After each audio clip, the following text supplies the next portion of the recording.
When you inhale through your nose, it stimulates your brain. It's like a filter and it's like a strength training, so it's actually really awesome. When you do it with your mouth, you can work out your cardiovascular system. In life in general, always breathe in and out through your nose. That's the key. But when we do these practices, they're short, so we can play with it, whatever feels right. All right, so we'll go into the first round. So 30 times double inhale with exhale.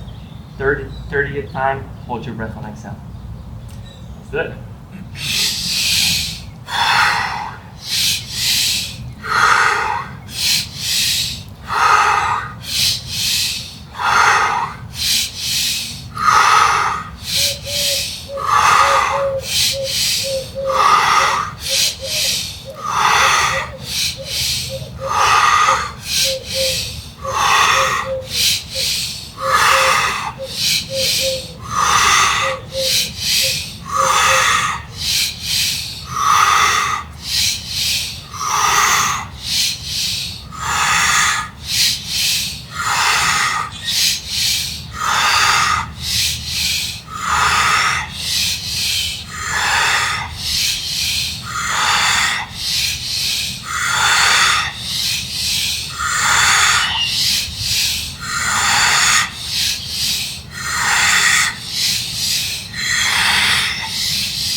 Two,